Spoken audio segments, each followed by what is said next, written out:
High above the Kidron Valley, halfway between Bethlehem and the Dead Sea, lies the ancient Mar Saba Monastery, founded in 483 AD and dedicated to Saint Sabas the Sanctified.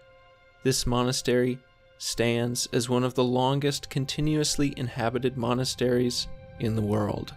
In 1958, a groundbreaking find was uncovered here.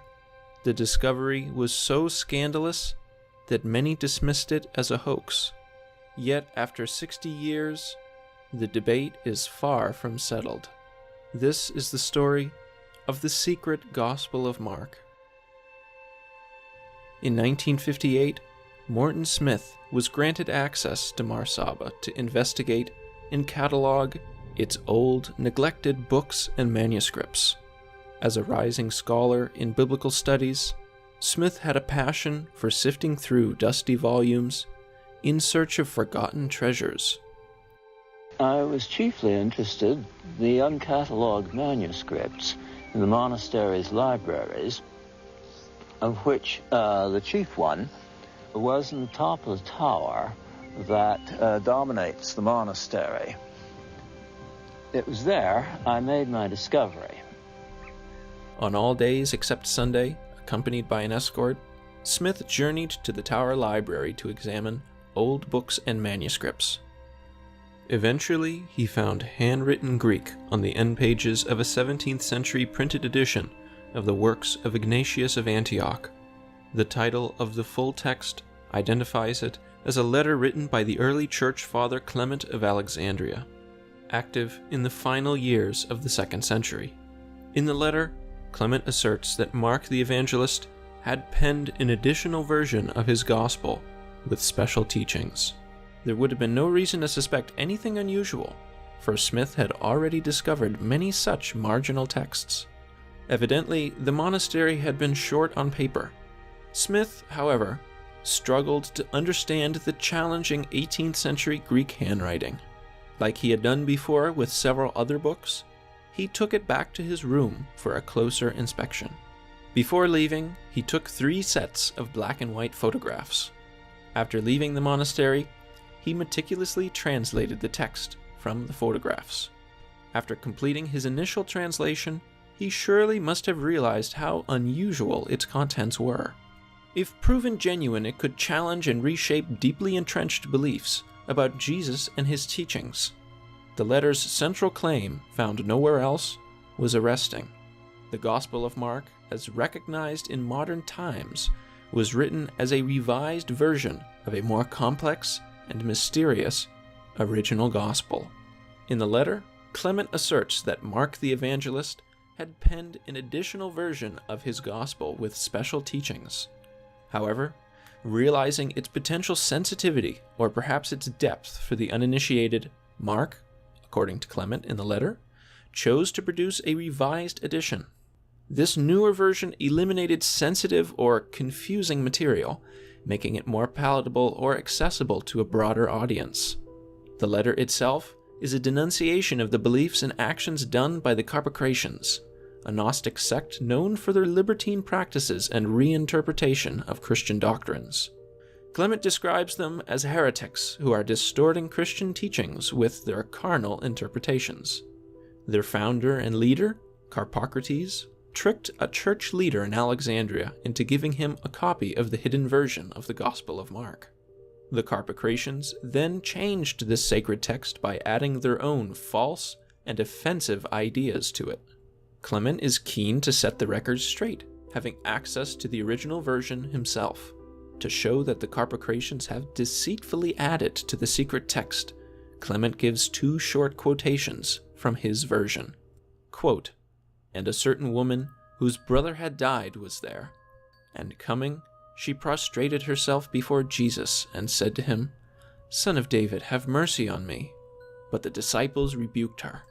And Jesus, being angered, went off with her into the garden where the tomb was. And straightway, going in where the youth was, he stretched forth his hand and raised him, seizing his hand. But the youth, looking upon him, loved him, and began to beseech him that he might be with him. And going out of the tomb, they came into the house of the youth, for he was rich. And after 6 days, Jesus told him what to do, and in the evening the youth came to him, wearing a linen cloth over his naked body. And he remained with him that night, for Jesus taught him the mystery of the kingdom of God. And thence arising, he returned to the other side of the Jordan." Unquote. This strange quotation invites numerous questions. What was occurring during the nighttime scene? Why does he approach Jesus draped only in a linen cloth over his naked body? Why does Jesus ask the boy to do this? Who is the youth? The passage possibly hints at more than mere teaching happening between Jesus and the unnamed youth. Such interpretations contribute to debates about homosexuality within the text. Interestingly, Clement himself does not seem to hold any homosexual interpretations. From the context of the letter, we can infer that Clement has been asked if the secret gospel contains the phrases "naked man with naked man" and other things. To allay these concerns, he says, quote, "But naked man with naked man, and the other things about which you wrote, are not found." And after the words, "and he comes into Jericho," the secret gospel adds only, "and the sister of the young man who Jesus loved was there, along with his mother and Salome. But Jesus did not receive them. But many other things about which you wrote both seem to be and are falsifications." Unquote. After these quotations, Clement continues to explain the aforementioned story. Quote, "Now the true interpretation, also the one that agrees with the true philosophy," unquote. Here our copy of Clement's letter abruptly concludes, leaving us to wonder what the true interpretation is supposed to be. If this represents just one of Mark the Evangelist's esoteric teachings, what could the others have been?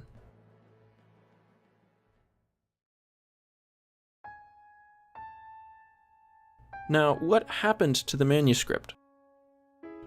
Upon its discovery at Mar Saba, Morton Smith took 3 sets of black and white photographs. 2 years later, in 1960, he introduced his scientific discovery to the world. In 1973, he published 2 books, including cropped reprints of his black and white photographs. In 1976, a group of scholars, including David Flusser and Guy Strumse, visit Mar Saba to inspect the manuscript and decide to move it to the Patriarchate Library in Jerusalem for safekeeping. In 1977, librarian Father Kallistos Dervos clumsily rips out the additional pages containing the secret gospel. This was done to catalog the letter and the printed book separately. However, even after 13 years to do so, Dervos has stated that he never cataloged them.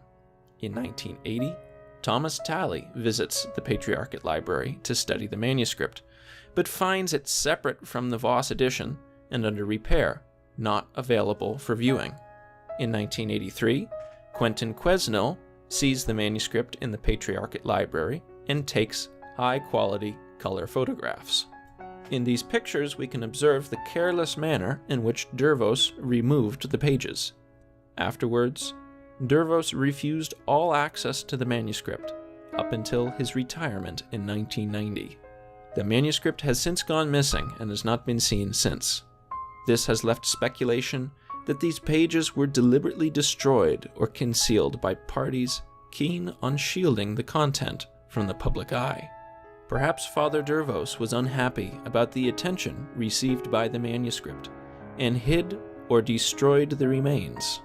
When Quentin Quesnel saw the manuscript for the final time in 1983, he reports that Dervos, quote, "does not want others to come," and that he, quote, "shudders any time I suggest more people coming." Father Kallistos Dervos died in 2016.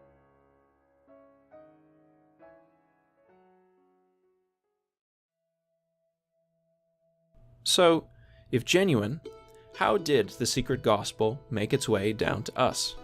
Let's consider the line of transmission necessary for authenticity. Sometime in the 1st century AD, the secret gospel and its shorter, redacted version are produced. By the late 2nd century, a copy of the secret version makes its way to Clement of Alexandria. Clement writes a letter in response to inquiries from a certain Theodore about a version of Mark's Gospel that the Carpocratians were using. Clement refutes their interpretations and practices by quoting the secret Gospel of Mark as evidence. This letter then must have been copied by monks repeatedly over the next 1,000 years. In the 18th century, a copy is transcribed onto the end pages of a book containing the works of Ignatius of Antioch, probably done at or near the Mar Saba monastery. Perhaps the original copy was damaged when a collection of manuscripts held in a Mar Saba cave went up in flames. This or something else might explain why we do not have the letter in its entirety. Finally, in 1958, Morton Smith discovers the manuscript and photographs it.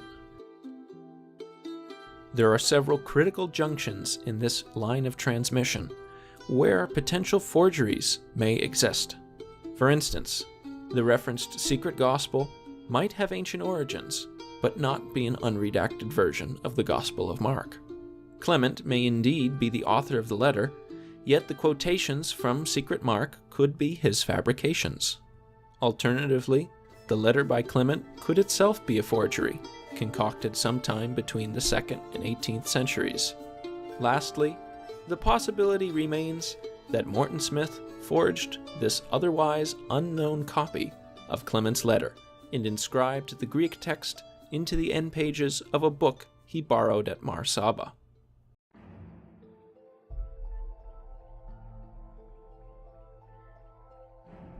If secret Mark is really an expanded version of canonical Mark, then we would expect to find evident similarities in their writing styles. Let's consider whether these quotations from secret Mark are consistent with the style of Mark. The Gospel of Mark emphasizes Jesus' miraculous deeds over his teachings. The Greek used in Mark is less refined compared to other Gospels, featuring awkward syntax and simpler vocabulary. Mark's style includes redundant phrases and excessive rhetoric, traits often smoothed out in Matthew and Luke. Mark frequently uses the historical past tense, starting sentences with verbs to create immediacy and urgency. Our quotations from secret Mark seem to reflect this. Jesus is very direct and unhesitating in his actions, and the significance of the events described are not explained. Mark's Gospel is also characterized by a theme of secrecy. Jesus often instructs his disciples and beneficiaries of miracles to keep his identity and powers concealed, a theme known as the Messianic secret. This stands in contrast to the Gospel of John, where Jesus openly declares himself to be the Son of God. In Mark, when Jesus' disciple Peter guesses Jesus to be the Messiah, he is rebuked and told to keep it a secret. This may explain the secretive nature of Jesus' activities in the secret gospel.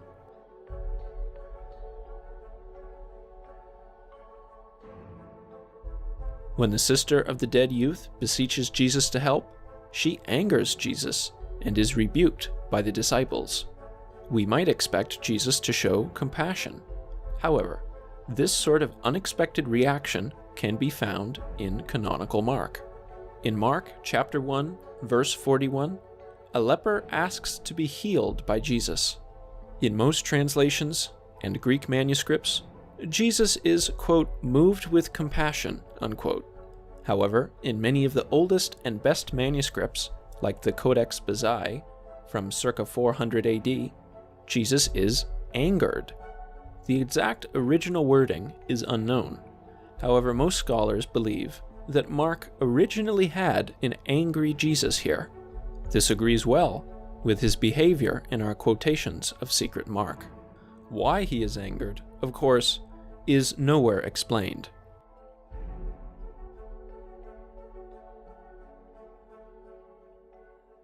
For instance, the canonical Gospel of Mark exhibits textual inconsistencies and abrupt narrative shifts, which could be elegantly resolved with additions from secret Mark.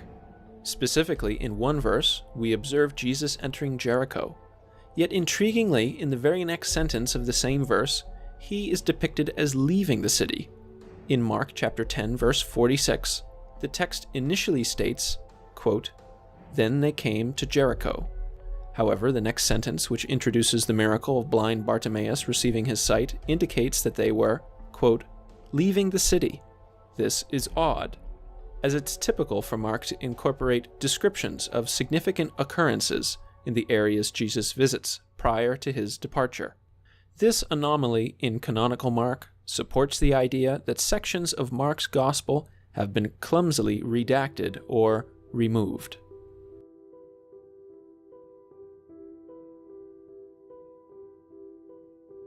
In the Gospel of Mark, there is a brief but intriguing episode that occurs right at the moment of Jesus' arrest.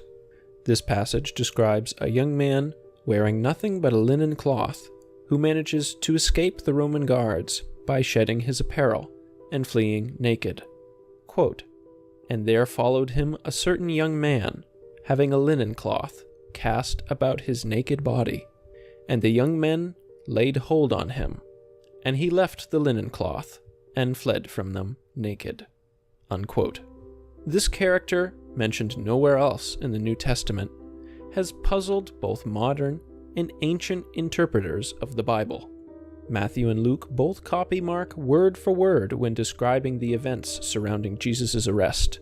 However, they have both chosen to remove the two verses in which the naked youth are found. The authors of Matthew and Luke may have been unaware of this story's significance.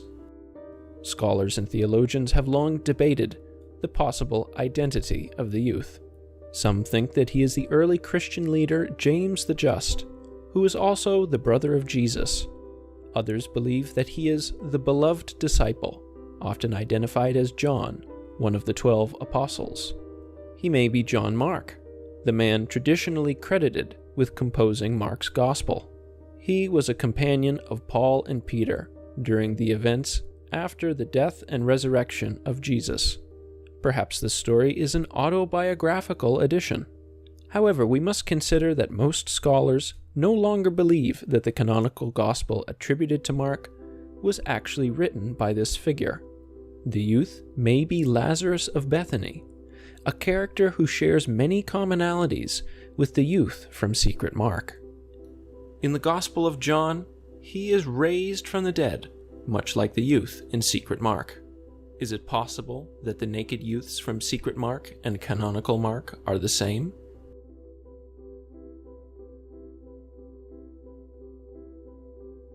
In the New Testament, we find 3 stories of Jesus resurrecting individuals. Of these, the resurrection story from Secret Mark is remarkably similar to the raising of Lazarus in the Gospel of John. The following are the shared characteristics of both stories, not found with the other 2 resurrections. In both stories, the subject is resurrected several days after death. Both take place in Bethany. In both stories, the sister of the deceased person speaks to Jesus before the resurrection. In both stories, the family of the deceased seems to be very wealthy. In both stories, Jesus has an interaction or relationship with the resurrected individual after the resurrection. In both stories, one of the participants is said to love the other. In Secret Mark, the youth loves Jesus, and in John, Jesus loves Lazarus. Jesus' emotions become heightened in both stories, although admittedly in different ways. Before the resurrection of Lazarus, Jesus cries, but in the Secret Gospel of Mark, he is angered. Despite these similarities, the stories are quite different from each other. Mark's imperative style is apparent in the Secret Gospel. Instead of solemnly commanding from a distance, Jesus, quote, "Straightway going in where the youth was, he stretched forth his hand and raised him, seizing his hand," unquote. Perhaps the 2 stories have a common source.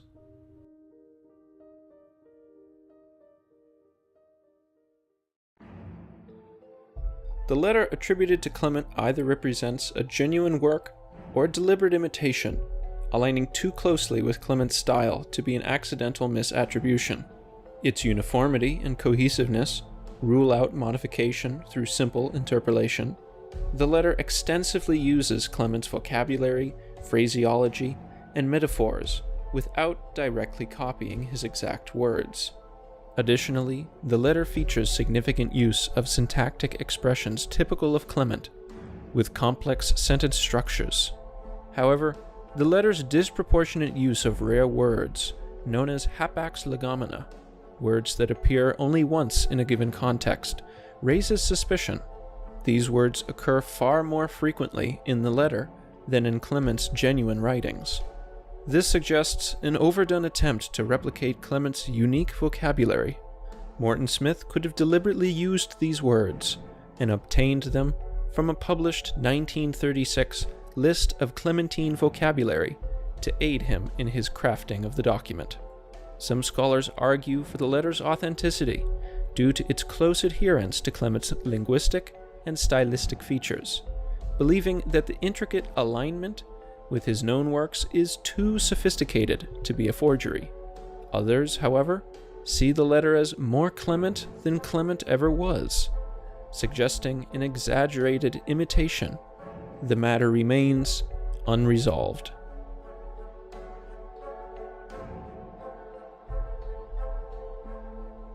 It has been argued that the monks at Mar Saba forged the secret gospel of Mark to legitimize same-sex monastic partnerships, known as adelphopoiesis, or brother-making. This practice involved two monks developing a strong emotional bond and vowing to bind themselves together, often cohabitating.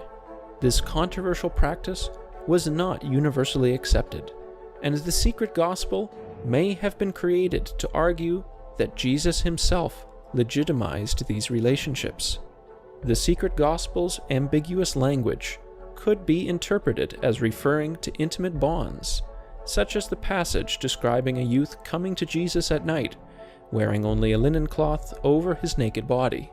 However, it is crucial to note that not all adelphopoiesis relationships were sexual. In this context, the secret gospel can also serve as a cautionary tale against sexualization of these relationships. The letter criticizes the Carpocratians for corrupting the secret gospel with salacious passages. Its explicit denial of phrases like naked man with naked man further emphasizes the purity of these relationships. In this way, the forger sought to justify the same-sex bonds, while distancing them from accusations of sexual intent.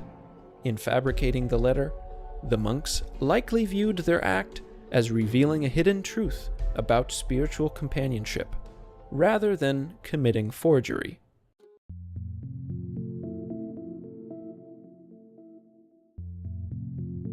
Historical events and monastic practices provide a plausible explanation for how the manuscript ended up incomplete and copied onto the end pages of another book.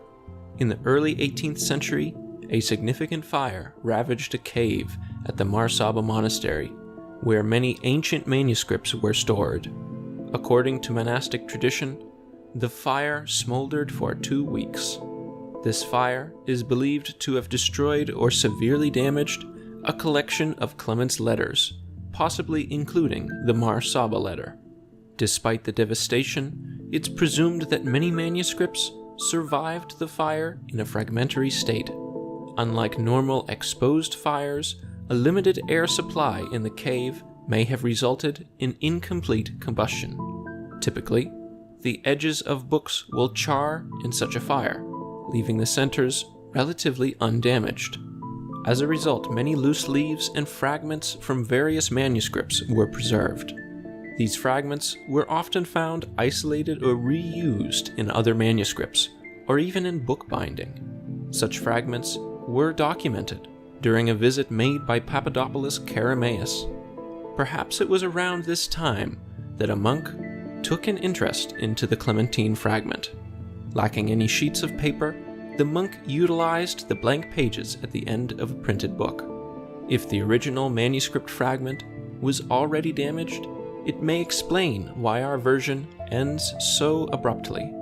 The original fragment may have deteriorated or been discarded Another well-known example of this practice of manuscript reuse is the Archimedes palimpsest. The manuscript contains 2 works of Archimedes that were thought to have been lost. In 1229, a Mar Saba monk scraped and washed away the original text and overwrote it with a Christian liturgical text. The original text was not revealed until modern imaging technologies were applied.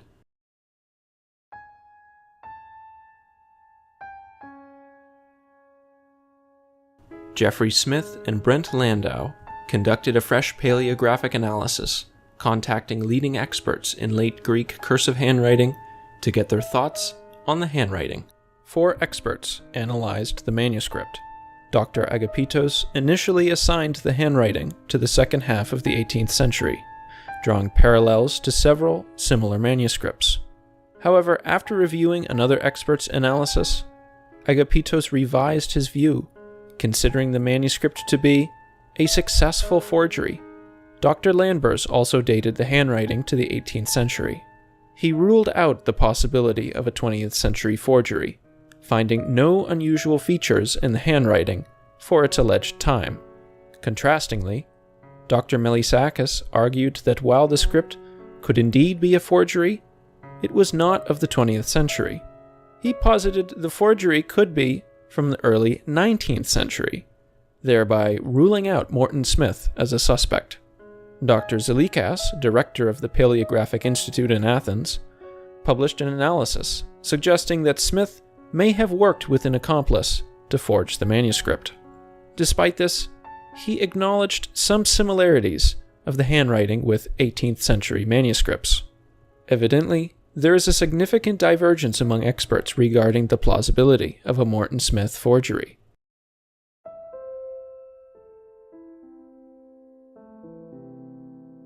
Proponents of the forgery hypothesis often cast suspicion on Morton Smith.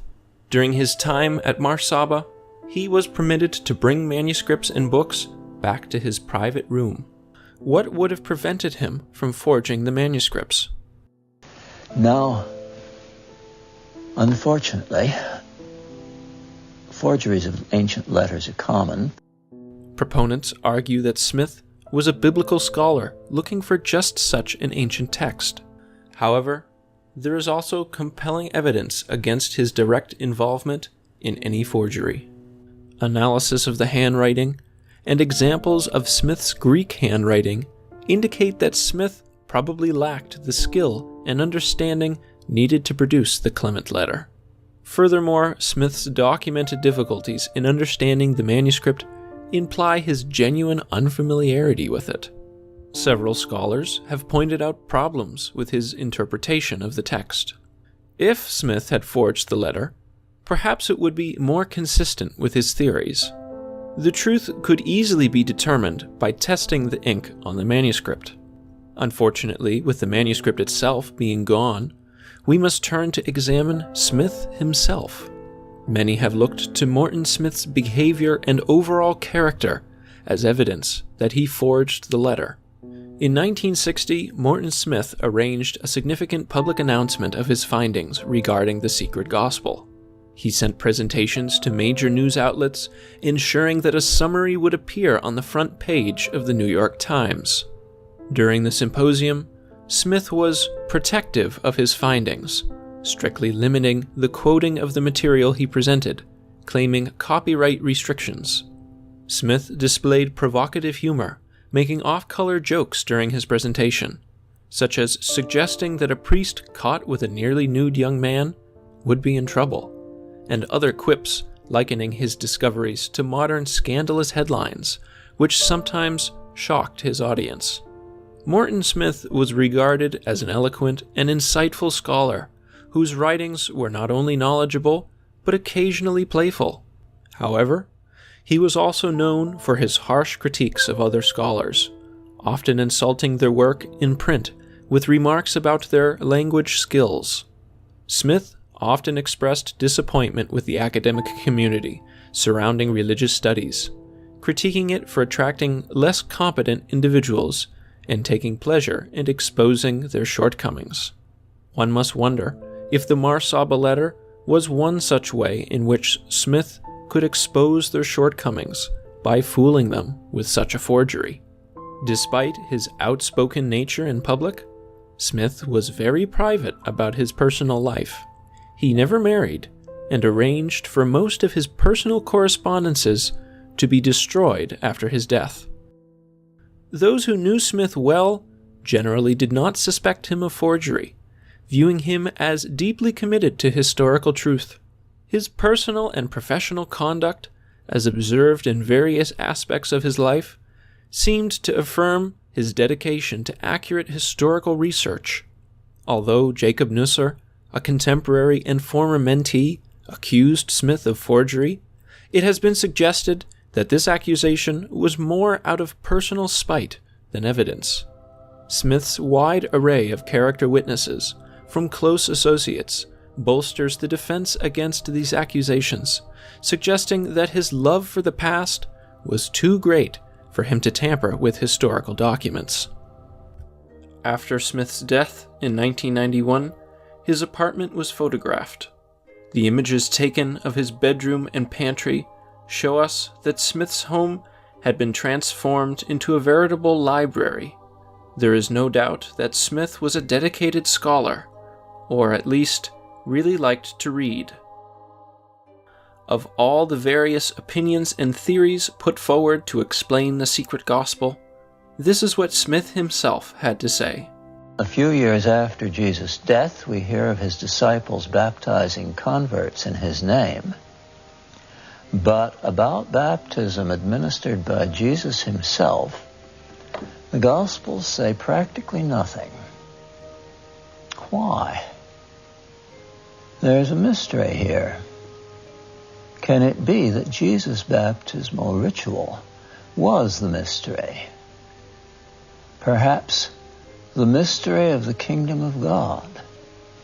In that secret nocturnal initiation, Jesus may have given the initiates a hypnotic experience that would make them share his ascent to the kingdom of heaven and see him there in glory, talking with Elijah and Moses, just as the Gospels say they saw him.